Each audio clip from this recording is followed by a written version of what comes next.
God. Welcome back to my channel, guys. It's your girl Malia.Angelic, and I'm back with another video. I'm back with another video. So, if you're new, welcome. Hi, I'm Leah. I do a lot of different content on my channel. Mostly you'll see vlogs and hauls and like different events. So, like our YouTubers say, like, comment, share, and subscribe, and let's get right into this video.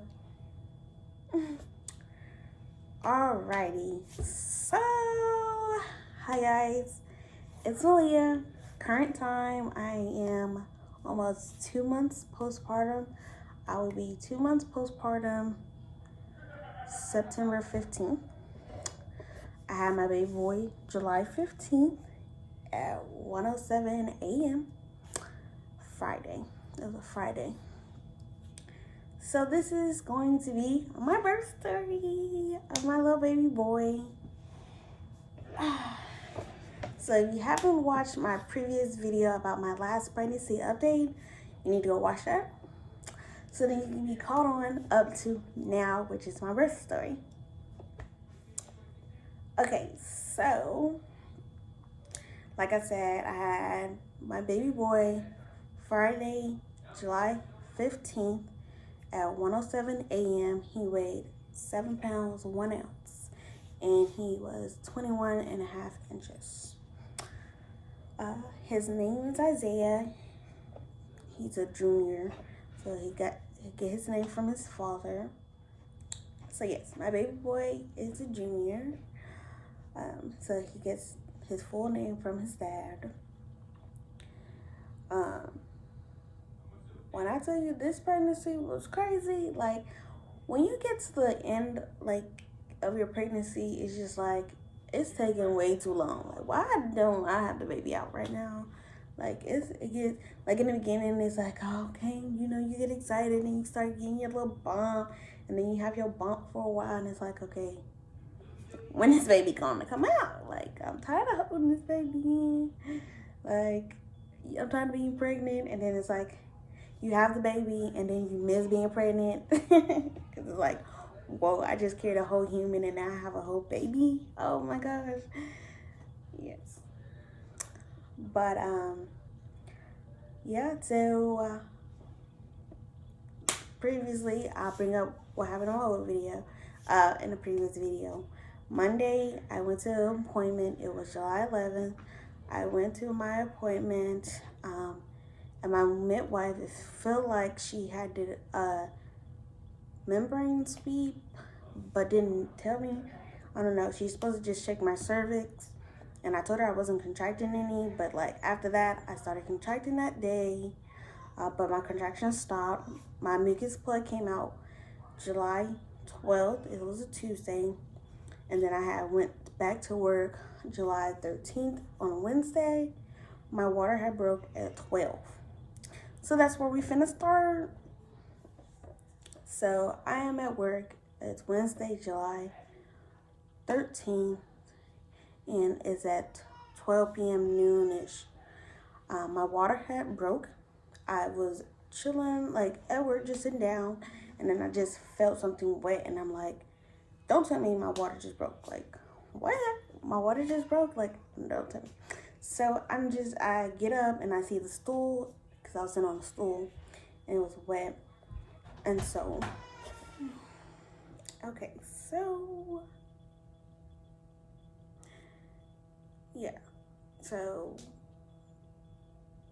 I go, like, once I check and see, like, that the stool was wet, I, like, straddle walked to the restroom area, like in the tire department, which I work in, and I'm just like, please don't tell me my water just broke. Please don't tell me my water just broke.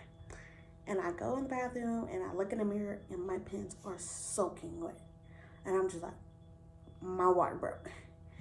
First thing I do is call my mom and I'm like, my water broke. She's like, well, are you having any contractions? Are you doing anything? Like, is anything happening? Like, I was like, nah, I'm doing okay. My water just broke. Yeah. And she was like, okay, do you need me to leave from work and come get you? And I was like, yeah. So I was like, yeah, you can leave. Yeah, leave work. Pick up Isiah from the house so he can get the diaper bag, car seat, and everything, and then come get me because I wasn't having any contractions. I was perfectly fine. And after that, I had went and got no. After that, I went and got some changing clothes. I had got like from Sam's because I work at Sam's, so they have stuff there. So I got some panties and some gowns because I'm freaking, my water is broke and I'm thinking it would stop. No, it did not freaking stop. So I had new panties on and everything, and I'm just sitting down on a different stool. Like, I called the doctor and I was just like, hey, my water broke. I do not feel any contractions. Like, basically what to do. And they were just like, okay, well, we're going to schedule an appointment to come to the doctor, not go to the hospital, come to the doctor. And I was like, okay, because they wanted to just check to make sure it's actually my water there. It's like, is the fluid clear? And I'm like, to be honest, how am I supposed to know, like, when it's just leaking on me? But I was like, yeah, it's clear, whatever. And so once my mom finally came and got me, we went to the doctor, and she was just basically explaining, like, there's going to be, like, 3 tests that they're going to do to make sure it was actually my water that broke. So as soon as she looked down there, she was like, yep, that fluid is most definitely your water. You need to go to the hospital. And I'm like, okay. So we ended up going to get something to eat real quick, and then we headed to the hospital, which is not that far away. It's like right in the same facility, if you know about Northside in Atlanta. So we get to the hospital, not sure what time, and like I tried to check in, and they're like, what they say, they was like, so what, like, doctor, like, told you to come to the hospital? And I'm like, I don't have a doctor, I have a midwife. And they were just like, well, go online and, like, look up a doctor. We just gotta write a doctor's name. And I was like, okay. So they picked a doctor out for me. And so we were just sitting, waiting to go back. Like, it wasn't a thing. Like, my water's still leaking, like, still going. We're just waiting for a room, and, like, we're just chilling. I even took a whole nap. Like, y'all will see in my labor and delivery video. If y'all haven't seen that already, go watch that. Okay, let's see. And so, we're just waiting, and we finally, like, later that night, we finally get called to go back there. We're in the room. They checked me. I was like 1 centimeter. 1 centimeter. And it's Wednesday, July 13th, and I'm supposed to be due Saturday, July 16th. So I'm just 1 centimeter, and I was like, okay, we're gonna start you on cytotec. It's gonna be like mild period cramps that they were saying, like, some people have, and it's every 4 hours. And they're like, most people, we just give them 2 doses. So eventually they started me on cytotec, and I didn't really feel anything the first time. And then the second time I started feeling something, and it was like maybe 2 something in the morning. But I mean, it was doable. I think I just went to sleep, and then when I got my second one, I woke up, and, you know, that was fine, okay. And then after the second one, I think that's when I was really contracting for real. And it's like I had to really use the bathroom. Like, I didn't have, like, burritos and stuff and that Mexican food before, and because I'm like, it's gonna be filling, because I know I'm not gonna be able to eat certain part during the labor. And so I had to use the bathroom a lot. They were like checking me on my monitor, and they're like, because I had the wired one first before I went to get wireless, and it's just once I'm on the wire, like I had to take it out to use the bathroom because it don't reach all in the bathroom. So, excuse me. So they kept checking on me, like, okay, are you ready to get out the bathroom so we can come see your contractions and the baby? And I'm like, yeah. But it was like when I was using the bathroom, my contractions were worse. They were like 1 to 2 minutes apart, and it was just like that's what was taking me so long in the bathroom, because it was like I would use the bathroom and then be contracting and just had enough pause and like barely move, and it was like I'll be in the bed trying to lay down, try to get some rest or anything and everything, but no, them contractions were coming back so fast. It was like I'll have a contraction and then it'll go down and a small one will happen. Then it go down and a big one will happen and then a small one, and it was just like constant, and I was like I was not getting any rest, and it was just like I didn't want to lay down, and then if I stand up, sometimes it relieved it, but then it's like I wanted to sit down, and it was just like so freaking complicated. That lasted like a few hours. I don't even know. Like, y'all see in the video because I kept updating during my labor and delivery process, but that was crazy. And then they were like, well, do you want like liquid IV thing? It's a certain drug, and I think I mentioned it in my labor and delivery video. But yeah, basically they wanted to give me the liquid IV, and they was like, you have this option or the epidural that you want to get. And I was like, okay, well, I'm gonna try the liquid IV. And it didn't feel like it did anything to me. Like, yeah, it made me drowsy, but did it take the pain away? It did not feel like it took any of the pain away. It was like maybe when it first started, but then after that, no, because they said you can only get 3 doses and it lasts only like 2 hours. Like, what? How is that coming? How is that helpful? If I'm only 1 centimeter, this is not gonna work. I had to get all the way to 10. And they didn't want to keep checking my cervix at all because it was like a risk for infection, because my water did break and I was still only 1 centimeter. And then it was reaching, it reached 24 hours that my water had broke and I still was at 1 centimeter. So, they just didn't want to keep checking me so I didn't get any infections or anything. So, after that, I had that liquid IV. I was like, these contractions were just too much. It's like I was tired. I wanted to rest because it's like I was here already for 24 hours. Like, what the heck? Like 24 hours already for labor? Like, it's crazy. And I just didn't feel like doing it anymore. So I got the epidural because they were giving me, they was going to start on me with Pitocin because I only needed 2 doses of Cytotec, and I reached like 3 to 4 centimeters, I believe, before I got my Pitocin. Okay, so they started me on Pitocin, and I had got the epidural. The process like takes 10 minutes. So they did the numbing, which made me like jump a little, like tense up a little, but like you sit on the edge of the bed and you like tilt a little bit, like maybe 30 degrees angle, I don't know, but you tip over and you're at the edge of the bed and you cannot move because it's a needle that's going in your spine. So you ain't trying to be paralyzed and you don't want anything crazy to happen. So yeah, they did the numbing and it like steamed a little, and I was like, but I didn't move too much, and I just got stiff after I like tensed up a little bit.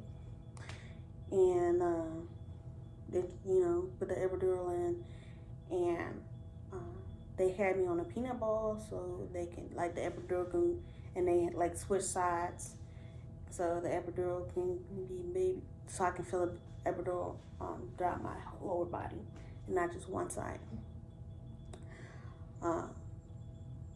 But after that, like I was able to get a few like get sleep in, but it's like I was up to because it didn't kick in right away. And then